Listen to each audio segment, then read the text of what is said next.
I remembered just going in and flashlights going on and a whole lot of reporters in front of us. It looks like a lot because it was a small space. And I was going in and I realised, what did I get myself into? So it was quite a scary moment for me.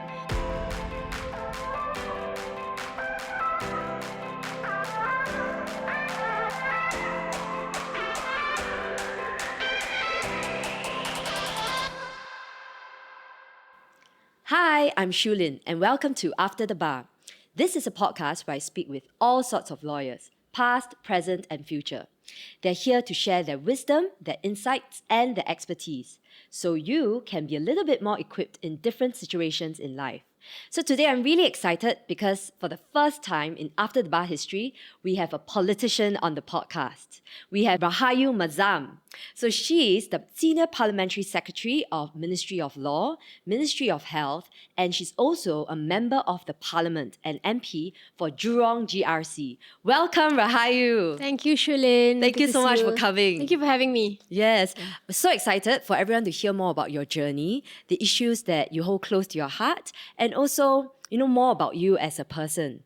So, Rahayu, in 2015, you were thrusted into the public eye from being a lawyer, and back then you were specializing in litigation and family law. That's right. Yeah, and then you got voted in, and life has never been the same again. Indeed. Yes. So, very curious to hear about how you deal with being a public figure and being subject to public scrutiny. Can you tell us more about that? I must say my first and strongest memory of this entry into politics was when I was first introduced together with my fellow GRC mates back in 2015. And it's really one of those, almost like in the TV shows where you come into a room and then flashlights everywhere. Because it was a very small space that we used for the introduction. I remembered just going in and flashlights going on and a whole lot of reporters in front of us. It looks like a lot because it was a small space. And I was going in and I realised, what did I get myself into? So it was quite a scary moment for me. And a lot of things were happening also personally for me at that juncture. So fairly interesting ride. I think the issue about public scrutiny was something that I was conscious of even before going in. This is one of those things they share with you or scare you with about politics. It's inevitable, I feel. But I guess now with social media, everyone's also sharing everything about themselves online. And I don't know if I'm also anyone that's particularly interesting or have anything to hide or anything that I wouldn't want people to know about. I'm a very open person. So that was something now that I realize is not necessarily too difficult for me to do. But when I started out, I found it challenging to kind of like put it out there because I had a Facebook account, but when I started, someone said, "Oh, you have to have a Facebook page." I said, "Why? Why must I do that? I mean, why must that be a requirement?" I said, "Oh, but you have to show the things that you're doing, and that's how you reach out to people." It took me a while to get comfortable with it, to actually put things up, because a lot of times I felt very embarrassed. Like, do people really want to know? It's and it's like a bit showy. Like, why must I show off about the work that I do, or like when I go house visits and all that. I've come to realize it's part of the work. You need to do the work and also show people that you do the work so that they can, know it. Yes. And also to provide avenues for residents to reach out to you. So I've kind of gotten used to it. I don't know if I fully understand the impact or I'm feeling it yet. Yes. Now it's just part of life for me. Yes. So when it comes to being a public figure, like say you're saying social media influencer versus being a politician, it's very different because, as a politician, you're here to serve the greater good of the public. And do you sometimes feel you have to be more conscious of your choices? So for instance, if ordinarily as a lawyer, you might buy a particular designer bag and then you might think, oh, if I carry this in public, is there a choice? Are there more layers of the decision that you have to make? Firstly, I just want to clarify. I think I'm very far from being a social media influencer. Very far from how you are also, because I'm not that popular. You have only 15,000 followers on your Instagram. I find it funny because, as you were saying it, I'm thinking about my mom, who I believe is, I suppose, proud of me. So when she goes around, she thinks people are looking at me, and I'm telling her, nobody knows me. Well, if it's in Jurong or in the area where I oversee my residents, they clearly know me because I go down there a lot. But in other places, she keeps saying, "Oh, they're looking at you. They're looking at you. Smile, smile." I say, "They're not looking your at mom me." is so cute. Yeah, and so sometimes also she go, "You want to take a picture?" I say, "No, she doesn't want to take a picture," and I'm quite embarrassed sometimes when I go out with her. But yeah, she said, "No, it's not that. She really is looking at you." And sometimes, so that makes me laugh a bit because I don't think I'm that popular, but I do understand. I mean, I'm a bit more exposed than others would be, right? I have a lot of that opportunity. I feel that these are opportunities that allow me to actually champion issues, and I really cherish it.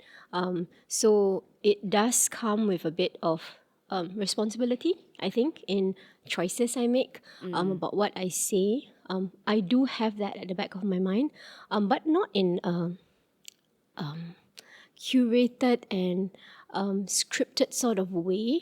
I'm conscious of it so as not to be seen as holding out things that are maybe offensive or not really appropriate, perhaps. So those things are in my mind. But in terms of, I suppose, lifestyle and about being showy, yes. I mean, little things like maybe where I eat, some once in a while, bring your family somewhere. So I'm sometimes fairly conscious of that. But my lifestyle is not extravagant in the first place, so it helps. Okay, so it wasn't like a It major wasn't- adjustment. It wasn't as though I needed to kind of tone down because I wasn't like that in the first place. Okay. But I am mindful, and that's something that we as a group, I think, are conscious about because so I had tips very early on. Like I used to wear a brooch. I still do wear it. It's just today I'm wearing a different style. And that's the only brooch honestly that I have. But it's really very shiny and it looks expensive. But I don't know how much it costs because someone gave me Yes. give it to me as a gift. My colleague, it's years ago, and I use it all the time. Such that if you look at caricatures of me or whatever, Yes. that it's always that same brooch lah. Okay. It's butterfly one. But I was told, okay, that one is too shiny, and then it might look extravagant, and so I took it off for one of the sessions. But I think it's just little things, but I think in the larger scheme of things, it is about showing humility, respecting the space you are in, and advocating for meaningful things. Yes, And don't let people get distracted into some of these issues. Yes. So thanks for sharing that, Rahayu, because I think a lot of people actually do look at where politicians go for restaurant meals, whether they travel business class, what kind of bags they carry, and there's a lot of scrutiny. But I can see that to begin with, I guess it wasn't, you weren't living that flashy lifestyle, so there wasn't a big adjustment that needed to be made. So Rahayu, there is this perception from the public that politicians have been groomed from young. Maybe they have been handpicked from certain schools and then, from university. It didn't appear to be that case for you because you're already volunteering. And I think during one of your speeches that I saw on YouTube, which I will link in the show notes, you shared that when you were first approached, you were hesitant to say yes. Can you tell us more about your journey from lawyer to politician?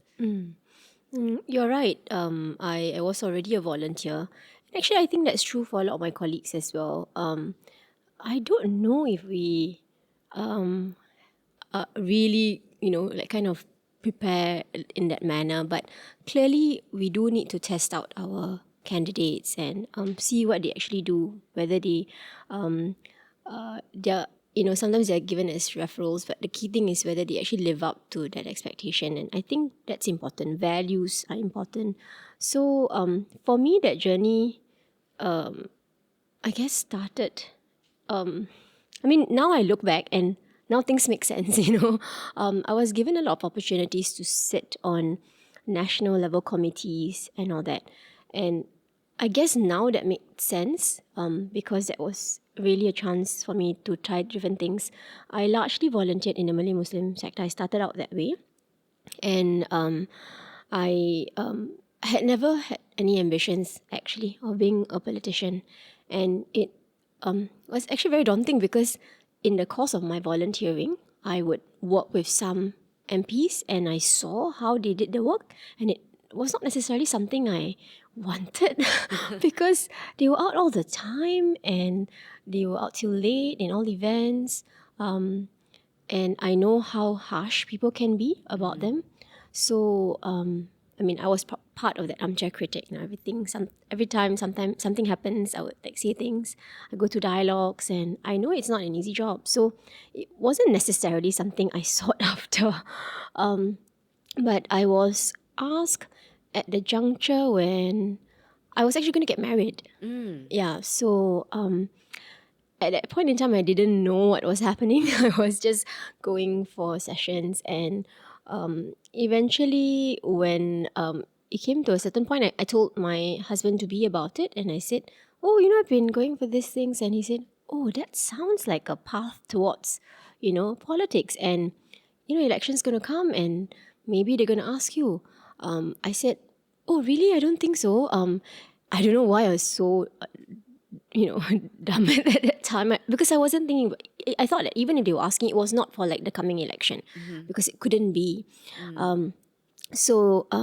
But then I realized the timing made sense, and then I was going to be signed up for this meeting. And when I told my husband about it, he said, "That sounds like a very serious meeting. I think if you really don't want it, you should tell them." At that juncture, I was still like contemplating. I spoke to him about it, and he said, "You can go ahead to pursue it, but if you do wish to pursue it, I think we should postpone our marriage." I said, "What? That's not something I want to do." Because he said, "Well, because we're going to be new in this relationship," and he's got friends as well who are MPs, and he sees the challenges they go through, and he wasn't sure if that was something he wanted to be exposed to. So that was an easy decision for me because I was really quite focused on getting married, starting a new phase in my life.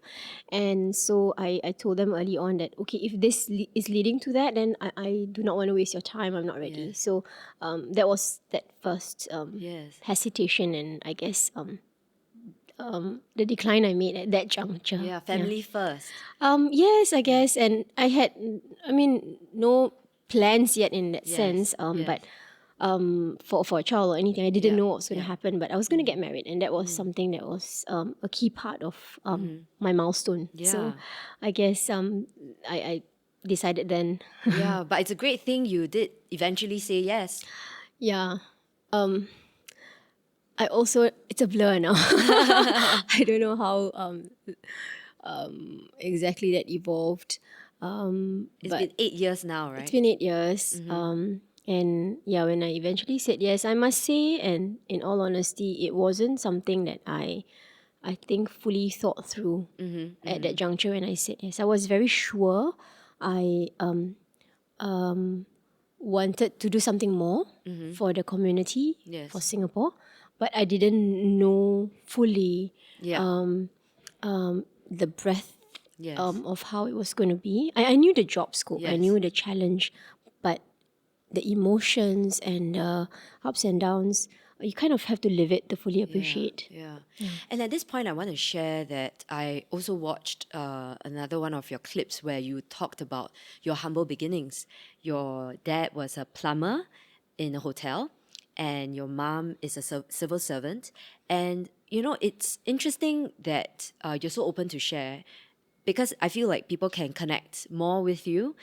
And I mention this because there's also this perception from the man or the woman in the street that those in power don't or can't, not for lack of trying, but they can't fully empathize with the day-to-day struggles, concerns, and worries of the average Singaporean. Do you think because you came from humble beginnings, you are able to empathize more? I want to say, the obvious answer is, I've gone through some of these challenges and clearly I can appreciate it. I do want to acknowledge though that challenges of the people today the middle class today even are quite different. The experiences may be quite different. So, whilst I think I fully appreciate, I wouldn't want to go so far as to say, yes, I understand you, because I think all circumstances are different. And that's why it becomes necessary for us to still keep our ears close to the ground and just be with the people to keep that information current. You may feel that same way, but there are different struggles. I was really fortunate because even in the challenging circumstances that my family may have had to go through, my mom was fairly forward-looking and had the good sense to actually send us to good schools. Yes. She was a bit of a tiger mom, and I'm glad she was, because I think on my own I would probably, like, left to my own devices, I'll probably choose an easy path, but she pushed me, and because of that I ended up in RGS, RGA, and even in that circumstance people would say, wow, you're in an elite school, you couldn't understand what. So I appreciate all those nuances, but I worked very hard. It was Yes. so hard fitting in to the school, Yes. and so I can appreciate how challenging it is for some people. Yeah, I studied very hard, I think. I wasn't very smart. I wasn't naturally smart. I'm not the sort who can hang out at the spectators gallery and then in the end still get, good results. I wasn't like that. I needed to work extra hard. My vocabulary was limited. Things I read were limited. And so in that sense, I could feel what some people feel, and I fully feel strongly about that need for social mobility, for Yes. exposing our young people Yes. to things they may not have known about, Yes. for having mentors, creating that social capital that's lacking for some communities. And so that's why it motivates me. So in a way, I do feel very strongly about that. But I think day-to-day struggles remain something that I need to continuously keep in touch with. Yes. Clearly, because of the fact that I've worked hard, and my siblings have worked hard. They are all having jobs now, and we are comfortable, and we can afford things, and we are in a slightly different position of the men in the street now who Yeah. may be facing that day-to-day challenge of the cost of living and all that. Yes. Clearly, we all feel it, but maybe to different extent. So I want to acknowledge that I need to keep that understanding current, and I do that, and my colleagues do that by doing our house visits, by meeting people on the ground, doing our walkabouts all the time, and that's most important. Yes, and I can see that as someone who looks at your Instagram profile quite regularly, and you post Thank you. your meetups. You even post some videos of your daily life. And Rahayu, I'm going to talk a little bit more about what you've been vocal about in Parliament, and I also want to acknowledge you using your public platform to raise issues. And yes, the public profile comes at a price, because obviously you're not entitled to the privacy of a private citizen anymore. Your life has changed, but you've used it for the greater good. So I want I to hope. acknowledge and affirm you on that. So, Rahayu, you have been very vocal in Parliament about social mobility, community development, and in particular about issues pertaining to marginalised groups such as minorities, as well as the vulnerable and the disabled. And you're very open about having a son with special needs. You have a beautiful son called Aiden, right? He has Down syndrome. He's 6 years old this year. And I can empathize because I grew up with a younger sister who's on the autism spectrum. And one thing I would say growing up with her has taught me about the challenges and also the very unique joys that comes with having a family member with who doesn't fit into the normal society mold. So my question here is actually, when you first realize that you have a son with Down syndrome, how did it change your perspective in life? Aiden is a child I prayed very hard for. I didn't have an easy journey conceiving him, and I remember distinctly prayers I made to have a child. And so when I found out I was pregnant and was clearly very excited and grateful, I found out, I think when it was the 4-month scan, that there were some issues, and at that juncture, clearly I was a bit of a wreck. I was already an MP, and I think my work kept me busy, so I didn't kind of think a lot about it. I remember the conversation I had with my mom, and she was asking, "So what's happening?" Because I wanted to prepare them. I said I didn't want them to be too hopeful, because I said, "Look, it's a challenging pregnancy. I don't know what's going to happen to this child. It appears that there's some issues. It may be that I see it through this pregnancy. It may be that I won't. But in any case, yeah, so it's going to be difficult. So don't ask me a lot of questions." And my mom kept, "Why? Why?"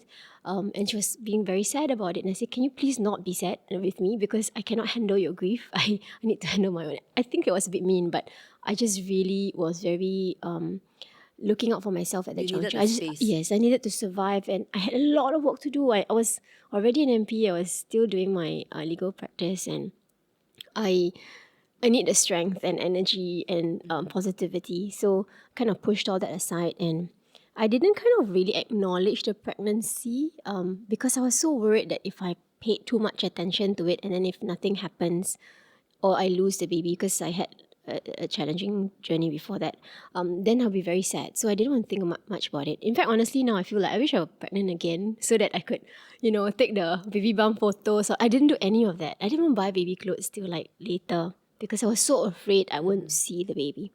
So I guess there was time to kind of like process it and prepare myself, or so I thought about it. When he was born, it was quite funny. Not funny, but like I thought I was really groggy.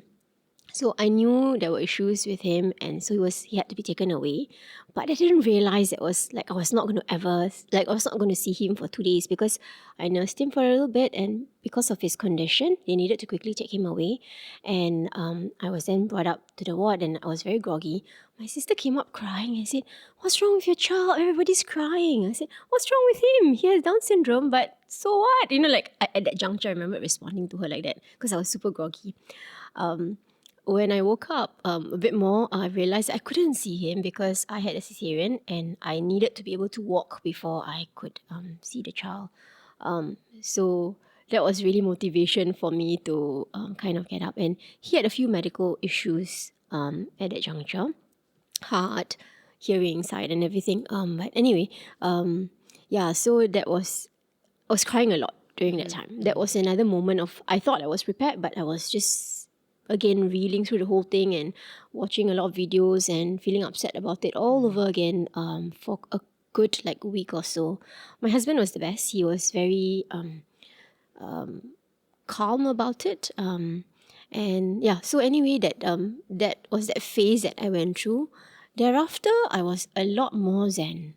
I was I don't know, something clicked at some point in me to realize that he's the gift I asked for, and he just comes in this version, and there's so much for me to learn, and all the definitions that I've been taught and everything that I know, actually, who decided all that? And I kind of like, it was an existential thing, and I realized when I reached that stage when I didn't quite care so much, when we were in a polyclinic and this doctor, I don't know, I think maybe he was bored or something, and he was testing my son for certain things, and then he looked at him and said, "Oh, I think your son has a genetic condition, right? Am I right?" Then I said, "Yeah, he's got Down syndrome, check his file." Say, "Okay, I'll test him." And so he doesn't respond. His milestones are different. So he doesn't respond the same way.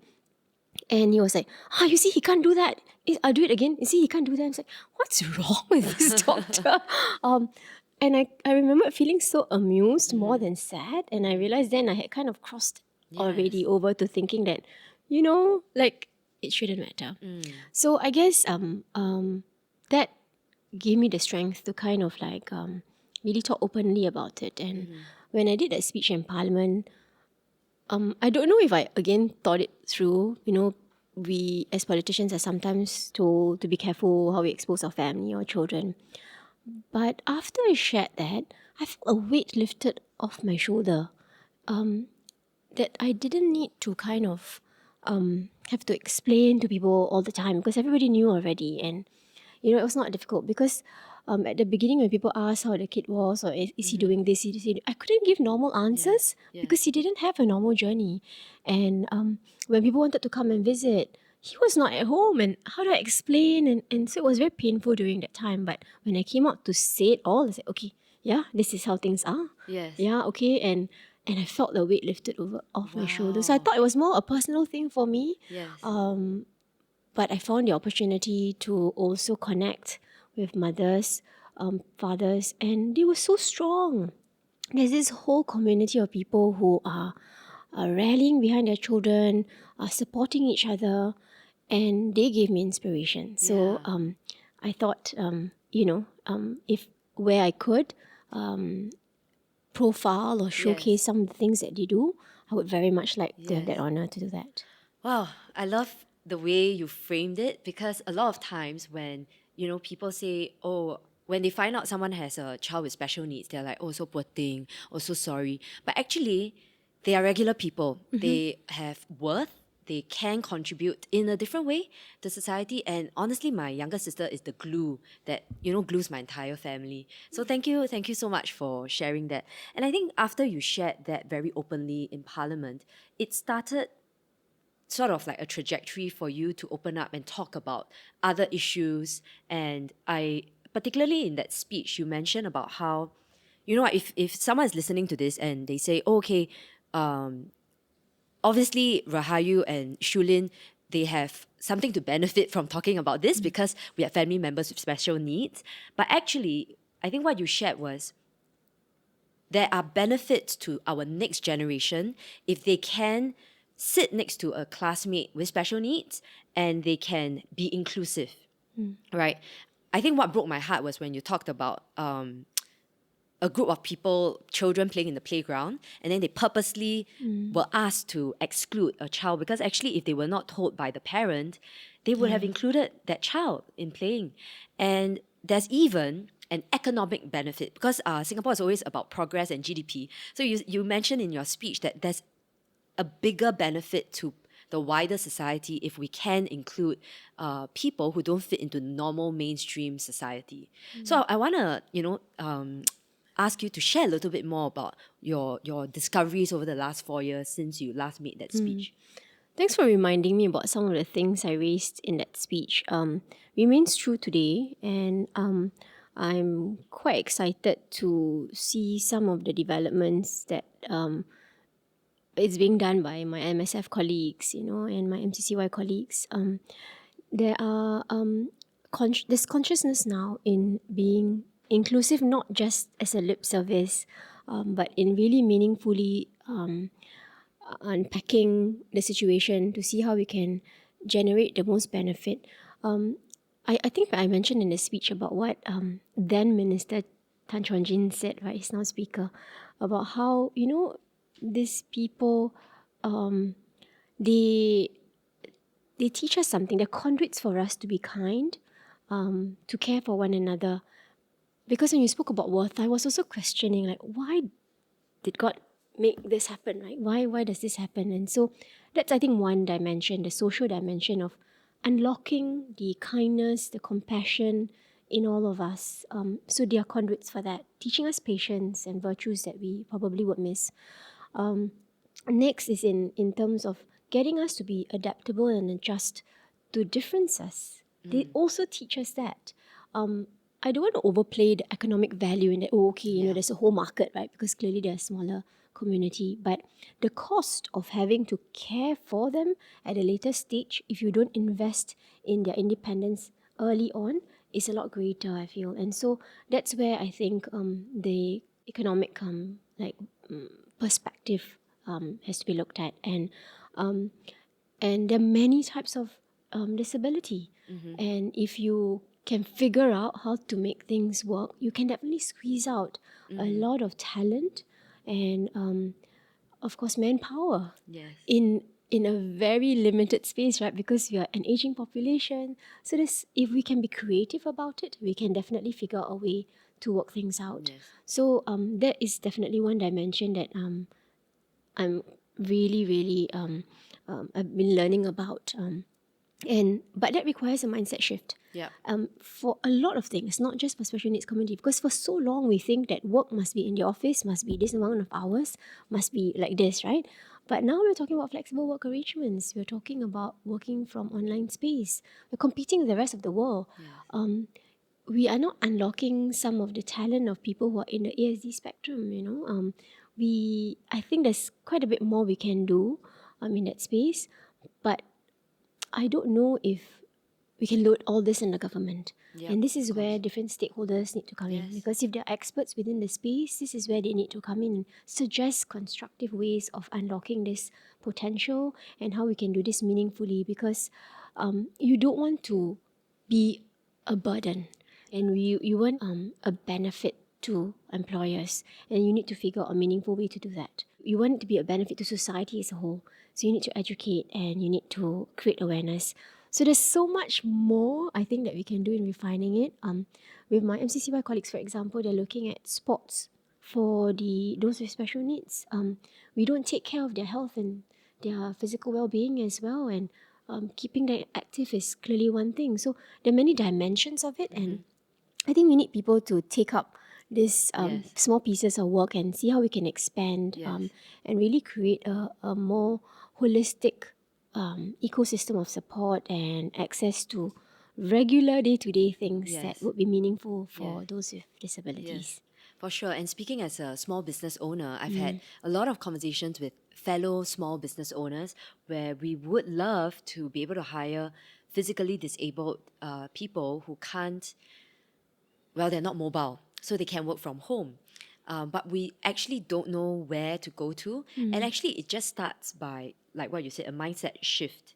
And slowly it will become more normalized. And there are actually a lot of benefits to having a diverse workforce. And, in all my conversations, I think Singapore has not been, is not as progressive as we would like it to be in terms of building an inclusive workplace.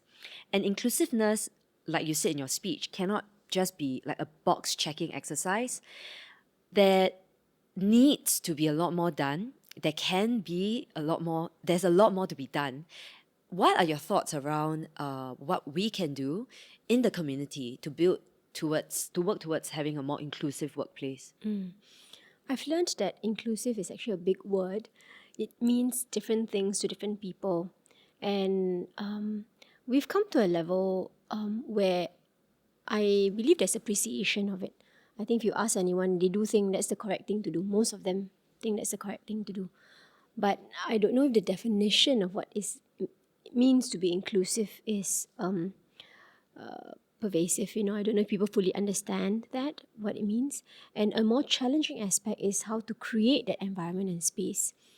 And the truth is, it's not always easy. It's easy to think about, to talk about, but when you actually go down to the details of the operations, it's not necessarily so straightforward. I draw on an experience I had when I was in practice, and maybe this is not so much in the special needs situation, but we're talking about being inclusive of women and mothers, right, who would have challenges.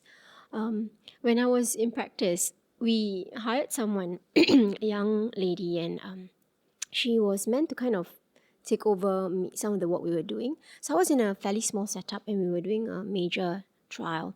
And so we needed all hands on deck, but I was going to get married and wanted to kind of tap out for a while. But there were some developments. She had a child and all that. I mean, she got pregnant, but then had some difficulties after that. She lost the baby, and it really caused a bit of a disruption. And when I was, for the longest time, someone I thought was an advocate of family life, were very supportive, give her time. But at that juncture, when I was doing the work, I was like, oh my goodness, like, I really feel sorry for her, but now I have all this work and it's very hard to delegate, and we didn't really have this remote working thing, but she was not up to it. She was not well enough anyway to do it. All the files are in the office.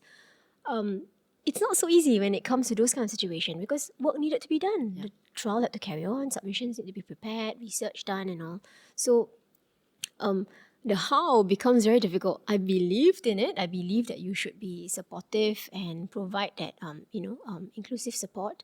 But when it came down to actually how to do it, it wasn't so straightforward.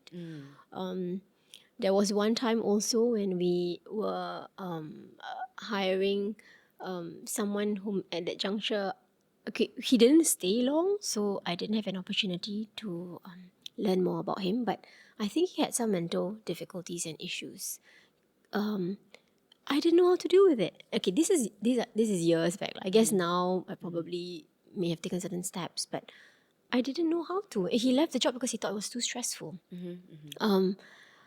But again, what does being inclusive mean? I would like to have a space. Now, if you ask me, yes, I want to support that. But when it came to the crunch of like having to deliver outcomes, what would that mean for employers? So, as we promote this, as we advocate for this, I think it needs to come with solutioning. Yeah. And meaningful ways for people to actually translate it into real lives, because otherwise it would just be the tick box kind of situation. Yes, yeah. And this is how I feel about this whole effort of being inclusive. Yes, yes. It needs to be real life, practical solutions, because we're just seated here in very comfortable chairs talking, and it is true, because when you talk about private practice, it is a very demanding profession. People burn out. Unfortunately, sometimes people can't take the stress. And this very nicely segues into the next part of our conversation, where I guess I want to discuss more about your personal mission, in particular because you are the Senior Parliamentary Secretary for Ministry of Law, in particular for Singapore's legal community. And I've seen that you've been very active with women in law initiatives, with the Law Society. And you and I had a conversation about how the legal profession is harsh, therefore a very high dropout rate, particularly for women. And the sad thing is, a lot of women discount themselves. They tap out, they say, hey, I want to start a family, I'm going to leave. And then they leave, and then they're like, well, actually, I wish to be back, because maybe whatever else they have chosen did not actually sit well. But some of them think, no choice. I've left practice, I can't go back. So I feel like a lot of it has got to do with this very old narrative that if you want to start a family, a life in private practice is not compatible. I would love to hear your thoughts on this, because you were in practice and you were getting married. What are your views? I think it remains very real, and I don't know if it is an old mindset, because I'm still hearing it happen all the time. Actually, I was just in a gathering with some lawyers, and they were sharing some made just choices to move to different places. Not an easy situation. I'm so grateful for the effort of women in practice and LawSoc. They've been having a lot of conversations, really heartfelt conversations and strategies to try and help women in various settings. I don't know if we have the answer, and I think you probably have to think of each situation uniquely, right? But I think generally a couple of principles. First, I think there needs to be an appreciation and acknowledgement of choices. We shouldn't judge, I feel. If a mother decides to choose to tap out, we should let it be, in a sense, because this is my personal view, may not necessarily be aligned with the effort of trying to bring women back. I feel that these things are personal choices. The mother has enough to deal with judgment from the family, and struggling herself with motherhood guilt and, wanting her aspiration. So don't put it on her. So if she has made that decision, I think so be it. But that decision must be made with information, and it must be with full acknowledgement of choices she has, and what are possibilities for her. It shouldn't be something that she's cornered into making. And that, I think, is the crux of the matter. How do we make real choices? Not just like, oh, she can, do from home lah, she can, but real choices. How is she able to navigate through this? I don't know if we've reached there yet, but there are solutions now that hopefully allow for that to happen. We've already learned about flexible work arrangements, right? When my boss and his wife, right, I was in a firm, it's a husband and wife team and a couple of their friends. when they were in practice, the wife was actually working from home a lot, and that was novel during that time. I hardly saw my boss because he was traveling a lot. He was with his family a lot, but he really did his work. So it was really figuring out how to maximize the potential of flexible work arrangement. So she did very huge cases, but she was doing corporate, so she didn't have to go to court. So litigation became a challenge, right? Because you have to go to court and all that, especially with all the pre-trial conferences and all the different interlocutories that you may have had to do. Now we have actually online platforms, right? And I think we should retain some of those structures because it will save some time. So you can prepare yourself for the trial, but for a lot of the in-between things, if you can save the time, then maybe those are real solutions that could help women litigators to kind of still go back to practice. The mindset and support of the employers need to be there, and the mindset of the worker also needs to be right, because you cannot assume and feel entitled. You need to understand and appreciate the challenges the employers are facing in having to deliver outcomes to clients, right? How can you make that a meaningful one? And so if the mindset is right, I think that's when you can really come to the table to really negotiate real solutions. Yes. So when you then have real solutions, then the mother will then be in a position where she can, okay, this is one possibility. I could do this. But yeah, at the end of the day, it's not that easy. We all have to roll out our sleeves and really unpack each matter, because the solutions are all varied for different mothers and different women. Because you also have to think about the whole ecosystem. You also have women and men who will have to take the load, of this. So I've had friends in the past who didn't have kids then said, just because I don't have a kid doesn't mean I don't want to spend time with my family. Just because I'm not married doesn't mean I want to spend the weekend with my parents, right? And so we need to think about the ecosystem and not necessarily load, something to someone else. So I think there's just a lot more thought that we need to put into it, and everybody needs to be willing to take a little bit and make that effort. But use technology. I think technology has been something that has been pushed in our faces, right? We were a bit reluctant. So, MinLaw, for example, has been encouraging lawyers to do this for many years already. Recently, we set up the legal technology platform to facilitate that process even more. We hope more lawyers will come on board. And that's just one way technology can augment the legal work. I think there's a lot that we can do in that space, and I hope lawyers come on board on that as well. Yeah, for sure. And I think for a lot of women out there, when they're listening to this, I know women and men, working parents. The reason why I brought this up is because I think at the end of the day, it boils down to, you are right, it's personal choices and we shouldn't judge. In fact, a lot of women are already judging themselves. Like, who are we to judge? But at the same time, I've also seen many, because my job as a recruiter, I've placed lawyers from jobs to jobs. I've seen many people who have gone, let's say, in-house, and then they realize maybe the grass is not greener.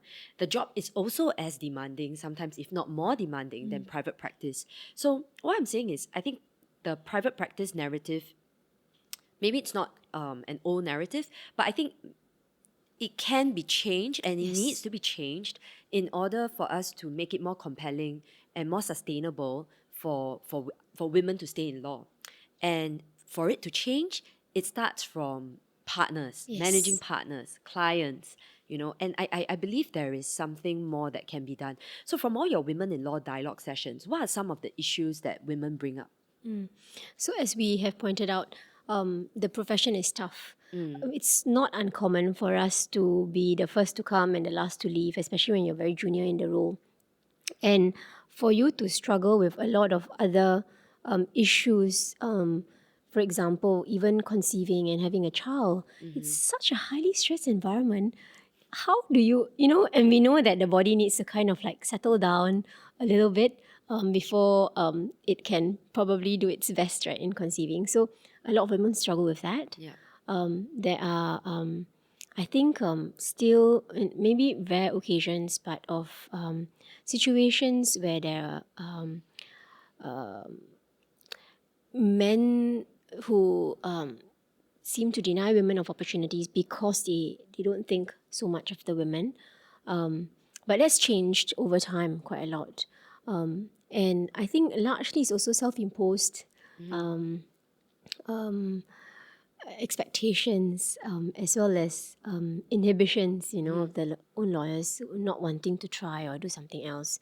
So these are some issues that we're hearing, and I think it's incumbent upon us to do something about it. I must say that I've also heard of partners, especially those whom are from smaller setups, who've made that decision that this is how I want to do it, and I want a healthy environment where people can be their best and they can thrive, and they must do very well at work, but they also have that flexibility. So I don't keep tabs on where they are 24/7. As long as they deliver the affidavit, as long as they prepare the draft submission or get the research done, that's fine.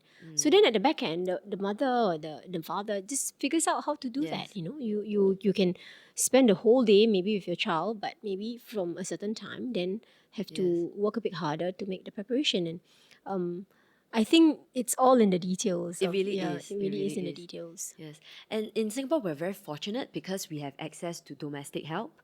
But this is in itself is also a touchy subject, because I know of some bosses who say, oh, why don't you have a domestic helper? If you have a domestic helper, you can be more present at work. So that's a story for another day. But I have a question for you. So if you have a magic wand, is there anything that you would change about the legal industry for the better? I I I don't know if it's necessarily personal, but I feel that there's so much that's being done, and I do hope that there's support and an embrace of these efforts. I would want to see an evolution of our profession to fit the modern day needs of families, of society, from the perspective of the worker and lawyers, right? But also from the perspective of the evolution of law for the clients and for the people who benefit from these structures. I guess I'm saying this because in my recent months and of being in Min Law and seeing all the effort that's being done, it's just really quite exciting. The law has evolved, as you know, to many new areas. I spoke a little bit about how we want to use technology to augment the practice of law with the legal technology platform that we announced in July 2022. But aside from that, the technology of law, the law of technology, the development of AI, of how that impacts the way we do things and interact with our clients is a big thing. And so I just wanted to say, I think lawyers should go and take a read of Chief Justice's speech in the France Singapore Law and Business Symposium that I attended in Paris. That was a full-on lecture and instruction on the next bound, of possibilities, and I think that is something I hope to see the law firms evolve to. But technology is one sector. We also see growth in sustainability, in M&A, and I think the key thing is to make sure that our law students and lawyers are equipped for this modern day lawyering. And I think that's an important portion of the work that Min Law is doing. So I believe Min Edwin announced at COS about the working group looking at the development of legal education in Singapore. So their representatives, this is a judiciary and Min Law effort to bring together the law schools, legal professionals, to actually think through what is it that the law needs, and how can we make sure our students are trained for that. And so that's a whole big piece of work happening, because you need to kind of be savvy in the space. We are in Asia, where we're surrounded by the civil law tradition, for example, your common law system. There's a need to embrace that so that we can definitely be marketable and tap on the efforts there. We want to be a legal hub. We need to be cognizant of the space around us. So I think that's a key thing that's being looked at as well.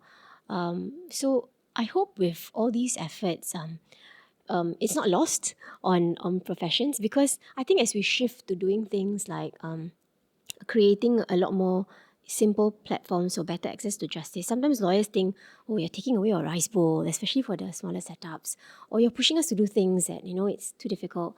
I hope that the message and narrative out there is something that is collective, that people realize that the world is evolving, the world is changing, and I think key is to really make things easy for lay persons to access law. So in areas like criminal matters, family matters, divorces and all that, it should be easy for them. It shouldn't be so difficult and so expensive. Yes. And MinLaw, I think, has a responsibility to make that space accessible. So if it means some lawyers will not be able to do the simpler things, then it should be the case, right? And they Yes. should evolve to become better lawyers and Yes. value add to the ecosystem. On the other hand, there are opportunities abound with the different growth areas, with the different potential markets that we are looking at. I think it's incumbent upon us to kind of reskill, retrain, and Yeah. find the right avenues to actually value add to the ecosystem. I think MinLaw remains committed to support the profession, the ecosystem, but I do hope to see also excitement and Yes. also support from the Yes, profession. I can sense that excitement Yes. from you.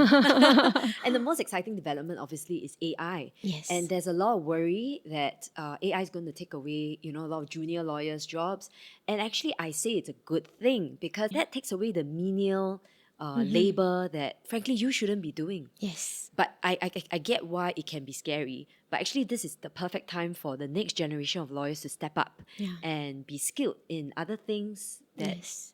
maybe there will be less burnout. Yeah. And there are many of them now. I mean, the younger lawyers are quite impressive. Some of them have gone out on their own very early on. Yes, they have. And they don't even have physical firms. Yeah. They're working using the available technologies and saving on overheads, but delivering quality service. And I think that's the key thing, and that's what we want to make sure lawyers maintain.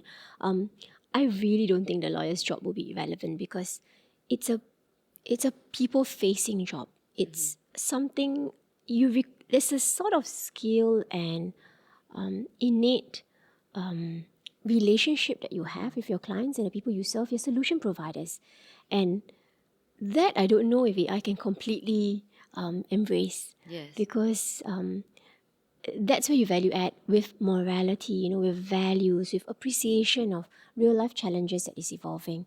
So I think I'm hopeful that we will definitely be able to retain that sanctity and that value of our profession. But I'm very encouraged by the younger ones, probably because they're digital natives. Yes. So these things come easy to them, and hopefully they will help to also uplift the whole profession to that next bound. Then, do you have any advice, because we're wrapping up the podcast, do you have any advice for the young lawyers or aspiring lawyers to be? What are the things that, they should be more mindful about, thinking about? Because it does seem like the landscape has changed so much since you last graduated from NUS Law. Since I last graduated from NUS Law, there are now 3 law schools, and then there are a lot of foreign law firms coming in. And like you said, I think a lot of people are worried that their rice bowl will be taken away. So sometimes people, they think twice about whether they should study law, whether they should stay on in law. Are there any words of encouragement you can offer?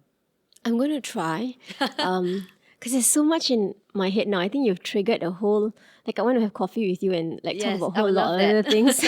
Because there's so much going on in terms of the work that we're doing at MinLaw to try and support and make this a reality. But the challenges are real.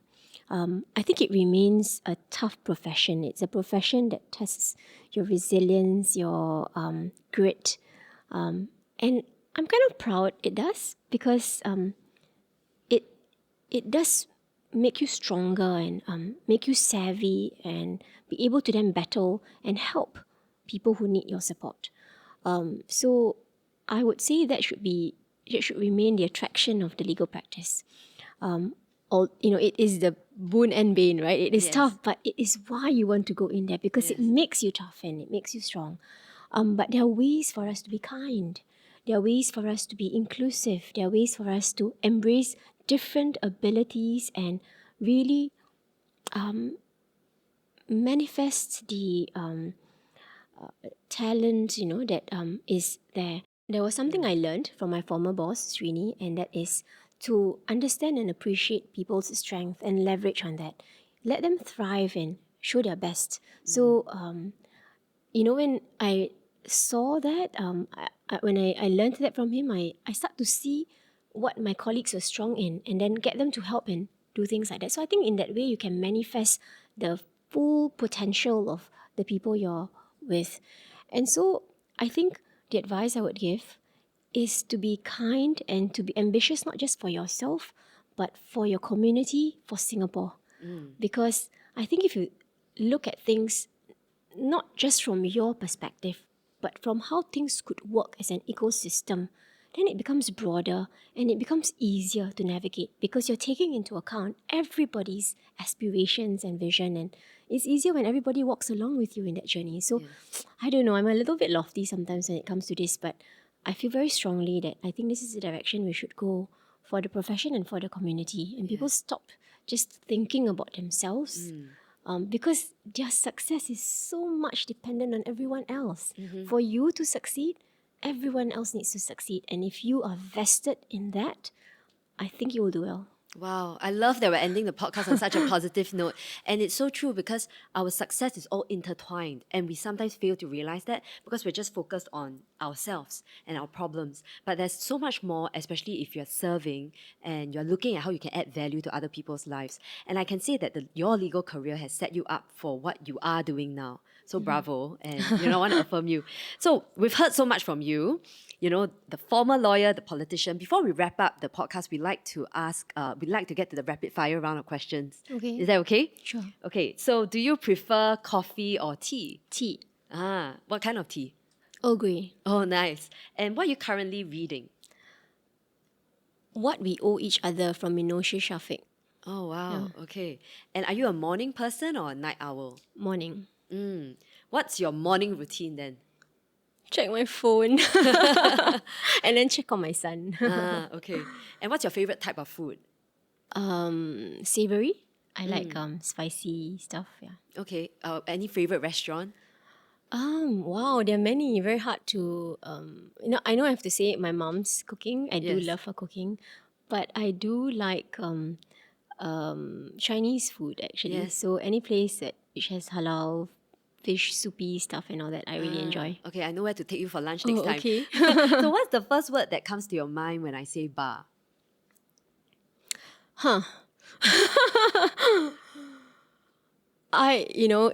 It's work, but it's not in a bad way. It's because I enjoy the work I do now, and when I think about that work, it is about the support we can give, the help we can, the value we can add, and so I think of work when I think of bar. Okay, and well done. You've done so much for the members of the bar. Still more to be done. Thank you so much, Rahayu, for being a guest on the podcast. This is actually our season finale, so thank you so much. Thank you for this opportunity and the honor of being the last in your season. It's been a great honor and really appreciate your very open sharing from the heart. So if our listeners want to connect with you, do they follow you on your social media? Yes, I've Instagram, Facebook, and also on LinkedIn. Okay, thank you again, thank Rahayu. So if you've enjoyed this podcast, then be generous and share it with all of your friends. If you're feeling extra generous, give us 5 stars on Spotify and follow me on LinkedIn. So tune in next season to find out what could be in store for us after the bar. See you. Bye.